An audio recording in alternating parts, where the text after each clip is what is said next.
अफगानिस्तान के विदेश मंत्री मौलवी आमिर खान मुत्तकी के भारत दौरे के दौरान शुक्रवार को नई दिल्ली में अफगान दूतावास में आयोजित प्रेस कॉन्फ्रेंस से पहले एक बड़ा कूटनीतिक ड्रामा देखने को मिला।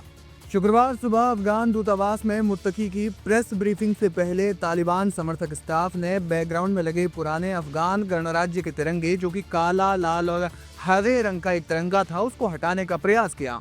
इसके स्थान पर उन्होंने तालिबान का सफ़ेद झंडा, जिसमें इस्लामी शहादा लिखा हुआ है, वो लगाया, जो उनकी सरकार का आधिकारिक प्रतीक है। लेकिन दूतावास में मौजूद कर्मचारी, जो पूर्व सरकार के समय से कार्यरत हैं और भारत द्वारा मान्यता प्राप्त गणराज्य को ही वैध मानते हैं, उन्होंने इस झंडे का कड़ा विरोध किया। विरोध इतना तेज था कि अंततः तालिबान का झंडा भी हटा दिया गया। नतीजतन प्रेस कॉन्फ्रेंस बिना किसी झंडे के बैकग्राउंड में आयोजित हुई।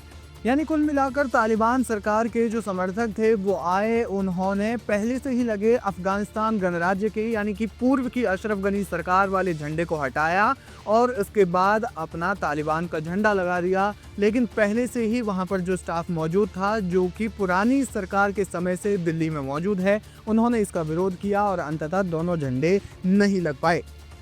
ये घटना दूतावास के भीतर गहराते विभाजन को दर्शाती है। नई दिल्ली स्थित अफगान दूतावास अभी भी पूर्व अशरफ गनी सरकार का प्रतिनिधित्व करता है और यहाँ पुराना तिरंगा झंडा फहराया जाता है। हालांकि मुंबई और हैदराबाद के कॉन्सुलेट तालिबान अधिकारियों द्वारा संचालित हैं। भारत ने पहले ही अफगानिस्तान में अपना दूतावास बंद कर दिया था, लेकिन मानवीय सहायता के लिए सीमित संपर्क बनाए रखा है। इस विवाद ने एक बार फिर सवाल उठाया है कि क्या तालिबान झंडा लगाना चाहिए या पुराना। ये घटना सोशल मीडिया पर वायरल हो गई है, जहां इसे कूटनीतिक थिएटर करार दिया गया। ये घटना दिखाती है कि डिप्लोमेसी में प्रतीकों की कितनी अहमियत है।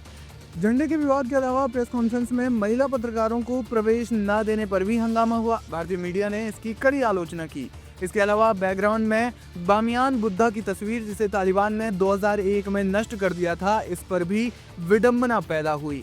आपको बता दें कि आमिर खान मुत्तकी ने विदेश मंत्री एस जयशंकर और राष्ट्रीय सुरक्षा सलाहकार अजीत डोभाल से मुलाकात की। चर्चाएं व्यापार, स्वास्थ्य सेवाओं, कंसुलर सुविधाओं और क्षेत्रीय स्थिरता पर केंद्रित रही। भारत ने काबुल में अपने तकनीकी मिशन को पूर्ण दूतावास का दर्जा देने की घोषणा की है, जो दोनों देशों के बीच बढ़ते अनौपचारिक संबंधों का संकेत है। प्रेस कॉन्फ्रेंस में मुत्तकी ने भारत को निकट मित्र बताते हुए कई अहम बिंदुओं पर बात की। उन्होंने कहा, मैं दिल्ली में होने पर खुशी महसूस कर रहा हूँ। भारत हमारा मित्र है। दोनों पक्षों ने व्यापार समिति गठित करने और हवाई गलियारे को मजबूत करने पर सहमति जताई। भारत ने अफगानिस्तान में स्वास्थ्य गतिविधियों को बढ़ाने का वादा किया और भूकंप पीड़ितों के लिए सहायता की सराहना की। हमने भारत को आश्वासन दिया है कि अफगानिस्तान की धरती का उपयोग भारत के खिलाफ आतंकवादी गतिविधियों के लिए नहीं होगा।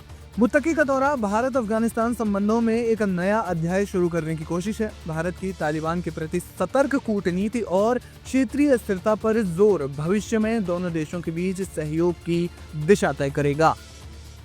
हम तो यहाँ पे थे, तो हमने भी सुनाया, मोहतरम ज़बीउल्लाह मुजाहिद साहब ने रिपोर्ट दिया कि काबुल में एक आवाज़ सुनाया, तो रात भर उसकी जो तलाश हुआ, अभी तक कोई नुकसान का कोई ख़बर नहीं आया है। और ये भी पता नहीं चला कि ये आवाज़ क्या चीज़ के थे। क्या उधर कोई मादनियात में काम करने वालों ने कुछ चीज़ों को धमाका दिया या कोई और कोई बात है।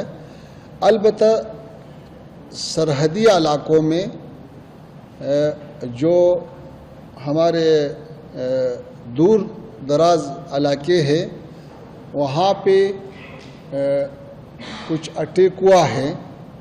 हम उसकी मज़म्मत करता है और हम पाकिस्तान हुकूमत का ये काम एक बड़ा गलती समझता है और इससे मसाइल हल नहीं हो सकता है। अफ़गानिस्तान का तारीख़ गवाह है कि ऐसा मसाइल ज़ोर से हल नहीं किया सकता है। तफाहुम और मुज़ाकरात का दरवाज़ा हमने खुला है।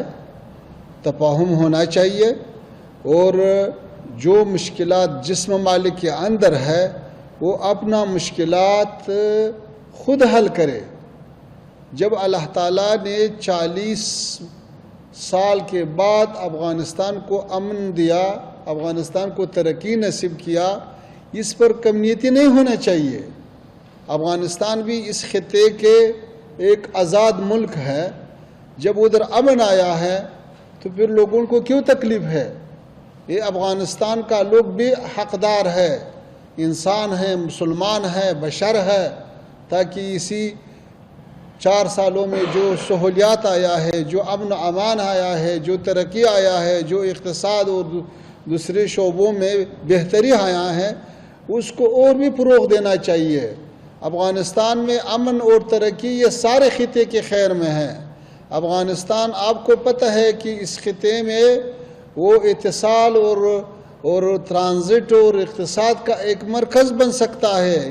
ये जोग्राफिया ऐसा है कि सेंट्रल एशिया और जनूबी एशिया के दरमियान ये बेहतरीन नज़दीक रास्ता है वसल का, तो इससे फ़ायदा उठाना चाहिए। इस हालात को ख़राब करना नहीं चाहिए।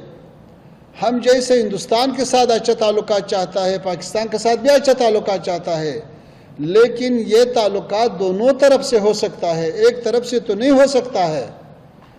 इसलिए हमारा ख्वाहिश ये है कि ऐसे गलती को तकरार नहीं करना चाहिए। अफ़गानियों का हौसले नहीं आजमाया, उसको ज़्यादा छेड़ना अगर लोग करता है तो वो एक बार अंग्रेज़ से पूछे, फिर सोवियत यूनियन से पूछे, फिर अमेरिका से पूछे, फिर नाटो से पूछे, ताकि वो आपको थोड़ा सा समझाए कि भाई अफ़गानिस्तान के साथ ऐसा खेल करना ये अच्छा नहीं है।